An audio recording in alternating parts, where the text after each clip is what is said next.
السلام عليكم ورحمة الله تعالى وبركاته. بسم الله الرحمن الرحيم. الله يعلم ما تحمل كل أنثى وما تغيض الأرحام وما تزداد وكل شيء عنده بمقدار. عالم الغيب والشهادة الكبير المتعال. آمنا بالله صدق الله مولانا العلي العظيم. ஒவ்வொரு பெண்மணியும் தன்னுடைய கருவறையில் எதை சுமக்கிறார் என்பதை அல்லாஹ் அறிந்திருக்கிறான். கருவறையில் சுருங்குவதையும் விரிவடைவதையும் கூட அல்லாஹ் அறிந்திருக்கிறான். அல்லாஹ்விடத்தில் ஒவ்வொரு பொருளுமே ஒரு குறிப்பிட்ட அளவில் இருக்கிறது, நிர்ணயத்தில் இருக்கிறது. அவன் மறைவான விஷயங்களையும் கண்கூடான விஷயங்களையும் அறிந்திருக்கிறான். அவன் மிகப்பெரியவனாக இருக்கிறான், உயர்ந்தவனாக இருக்கிறான் என்று வல்ல அல்லாஹ் சூரத்து ராத் 13ஆம் அத்தியாயத்தில் 8ஆம் 9ஆம் வசனங்களாக பதிவு செய்திருக்கிறான். துல்லியமான விஷயங்கள் எல்லாமே அல்லாஹுக்கு தெரிந்தவை, நாம் அறிந்து வைத்திருக்கிறோம்.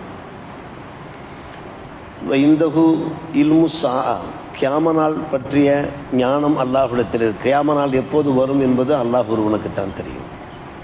குர்ஆனில் 31, 34ஆம் அந்த வசனங்களில் நாம் பார்த்திருப்போம். கருவறை எதை சுமக்கிறது என்பதை அல்லாஹ் அறிவான். அதே போன்று எப்போது மலையை இறக்கி வைப்பது என்பதையும் அல்லாஹ் தான் அறிவான். ஒரு மனிதன் எந்த நிலத்திலே இறப்பான் என்பதையும் அல்லாஹ் தான் அறிவான். இப்படி ஒவ்வொன்றாக அல்லாஹ் ரப்புல் ஆலமீன் கூறுகிறான். கியாமனால் பற்றிய அந்த அறிவு ஞானம் அல்லாஹுக்கு இருப்பது போன்று பல்வேறுபட்ட ஞானங்கள் அல்லாஹ் ஒருவனுக்கே சொந்தமானதாக இருக்கிறது.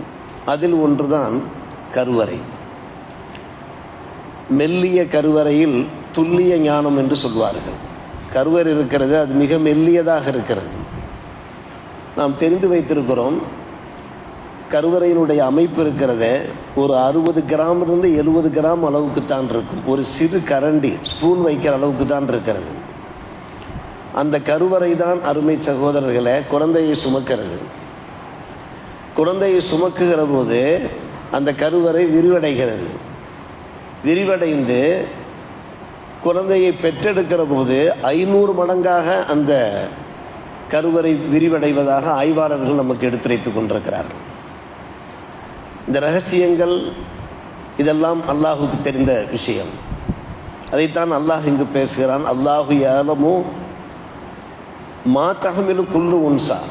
ஒவ்வொரு பெண்மணியும் தம்முடைய கருவறையில் எதை சுமக்கிறார் என்பதை அல்லாஹ் தான் அறிவான். கருவறைகள் சுருங்குவதையும் விரிவடைவதையும் அல்லாஹ் தான் அறிவான். யோசித்து பார்க்கிறோம், கருவறைக்குள் குழந்தை உருவாகிறது. ஆணுடைய அந்த அணு இருக்கிறது பெண்ணினுடைய அந்த சினையோடு இணைந்து உள்ளே செல்கிறது. கிட்டத்தட்ட 6 லட்சத்திற்கு மேலே உயிரணுக்கள் உருவாகின்றன, மனிதனிடத்தில் உருவாகின்றன. அதில் ஒரு அணுதான் என்ன செய்கிறது, குழந்தையாக மாறுகிறது. அது சினை முட்டையோடு கலந்து பின்பு அது உள்ளே வளர்கிறது. வளர்கின்ற அந்த குழந்தை இருக்கிறத அது எப்படி பிறக்கும், அதனுடைய தன்மை என்ன, அதனுடைய குணாதிசயங்கள் என்ன, எல்லாம் படச்சிறப்புக்கு தான் தெரியும். அது முழுமை அடையுமா, இல்லை அரைகுறையாக அது பிறந்து விடுமா, அது ஊனமுற்றதாக இருக்குமா, அல்லாஹ் காப்பாற்ற வேண்டும். 6 மாதத்திலே பிறக்குமா, அல்லது 9 மாதம் நிறைவடைந்ததற்கு பின்னாலே பிறக்குமா, யாருக்கு தெரியும்? டாக்டர்கள் கண்டுபிடிக்கிறார்கள். ஆனால் கருவறையிலே அந்த அணு சென்று சேரும்போதே அல்லாஹுக்கு அத்தனையும் தெரியும்.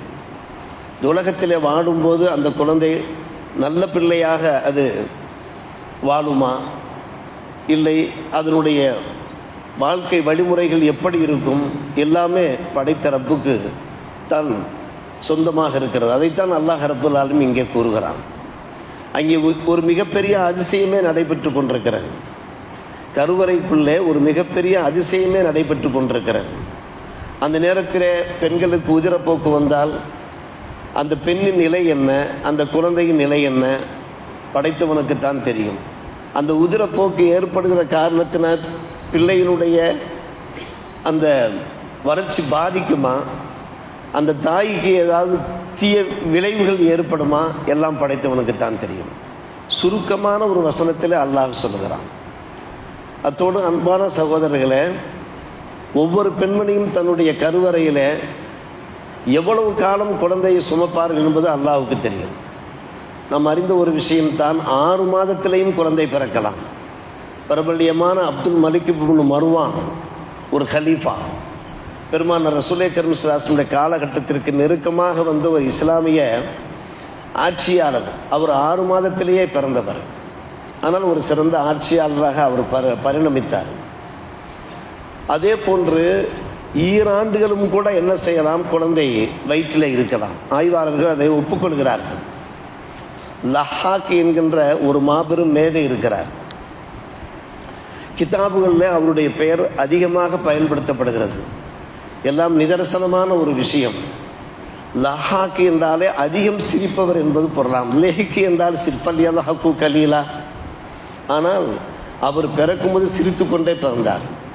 என்ன காரணம் என்று கேட்டால், ஈராண்டுகள் தாயின் வயிற்றிலேயே இருந்தவர் பல் முளைத்து விட்டது. எல்லா குழந்தைகளும் பிறக்கிற போது அழுத வண்ணம் பிறப்பார்கள். அழுத வண்ணம் பிறந்தால்தான் நமக்கு ஒரு நிம்மதியே ஏற்படும். குழந்தை உயிரோடு பிறந்திருக்கிறது என்கிற நிம்மதி ஏற்படும். ஆனால் அவர் சிரித்த வண்ணம் பிறந்த காரணத்தினாலே அவருக்கு லஹாக் என்கிற பெயர் உருவாகிவிட்டது. முகமது பின் அஜ்லான் என்று ஒருவர் இருந்தார்.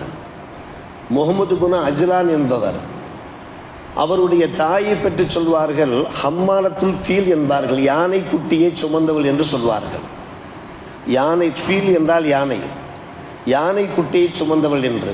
என்ன காரணம் என்று கேட்டால், அந்த தாய்க்கு வயிற்றிலே குழந்தை 3 ஆண்டுகள் இருக்கும் குறைந்தபட்சம். அதற்கு பின்புதான் குழந்தை பிறக்கும். ஒவ்வொரு குழந்தையா 3 ஆண்டுகளாக.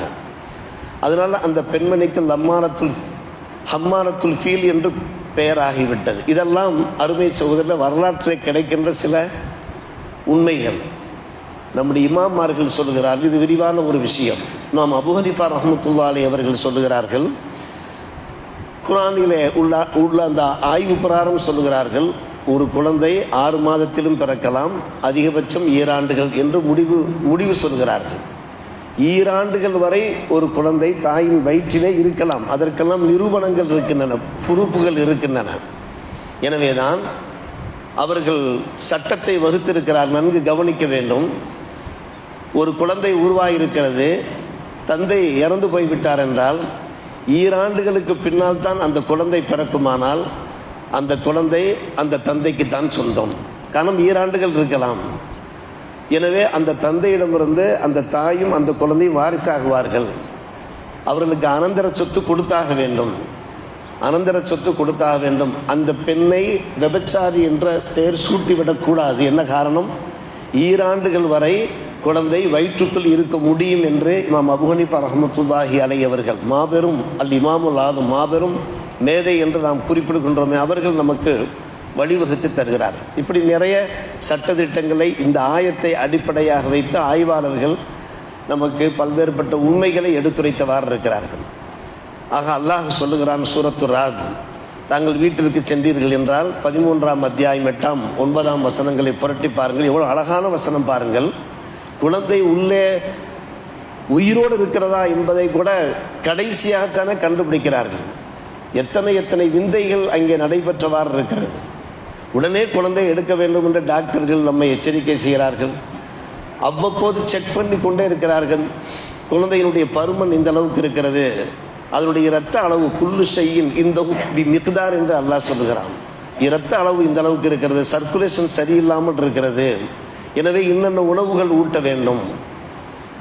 கருவை சுமந்திருக்கக்கூடிய அந்த தாய்க்கு இன்னென்ன ஊட்டமுள்ள உணவுகளை ஊட்டினால்தான் அந்த பிள்ளை நன்கு பிறக்கும் என்றெல்லாம் இன்றைக்கு டாக்டர்ஸுகள் எடுத்துரைக்கிறார்கள். என்றால் இவர்கள் ஆய்வு செய்து ஒவ்வொன்றாக கண்டுபிடித்து சொல்கிறார்கள். ஆனால் அல்லாஹ் அப்போதே அறிந்திருக்கிறான்.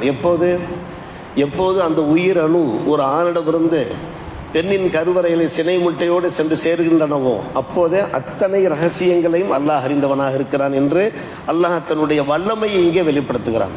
அல்லாஹு யாலும் மா தஹ்மிலு குல்லு உன்சா வமா தகீதுல் அரஹாமு மா தஸ்தாத். சுருக்கமான ஒரு கருவறை தான், அது 500 மடங்கு அது விரிவடைந்து அது குழந்தையை ஈண்டெடுக்கிறது என்று கேட்டால் இது இறைவனுடைய சக்தி. உடம்பிலே இருக்கக்கூடிய அந்த உட்கூறுகள் இருக்கின்றன, உள்ளுறுப்புகள் இருக்கின்றன, அந்த உட்கூறுகளுடைய நிலை என்ன, உள்ளுறுப்புகள் என்னென்ன ஃபங்க்ஷன் பண்ணி கொண்டிருக்கின்றன, என்னென்ன இயக்கத்தில் அவை இருக்கின்றன, அதன் மூலமாக நமக்கு என்னென்ன பயன்பாடுகள் இருக்கின்றன என்பதையெல்லாம் படைச்ச ரப்புக்குத்தான் தெரியும். புதுசு புதுசாக கண்டுபிடித்து சொல்வார்கள். ஆனால் அல்லாஹ் சொல்லுகிறான், நான் அனைத்தையும் அறிந்தவன் என்று சொல்லி எப்படி முடிக்கிறான்? மறைவான விஷயங்களும் தெரியும், கண்கூடான விஷயங்களும் தெரியும், நான் தான் பெரியவன், நான் தான் உயர்ந்தவன் என்று அல்லாஹ் சொல்லுகிறானே. எனவே அல்லாஹ்வுடைய வல்லமையை விளங்கி அல்லாஹுவே சார்ந்து நாம் வாழ்வோம். நமக்கு உணவளிப்பவன், நமக்கு உயிரை தருபவன், எல்லா வகையான பாக்கியங்களையும் தருபவன் அந்த படைத்த ரப்பு தான் என்கின்ற நம்பிக்கையோடு வாழ்வோம். அல்லாஹ் நல்ல புரிவானாக. வாஹிர் தாவானா அல்ஹம்துலில்லாஹி ரப்பில் ஆலமீன்.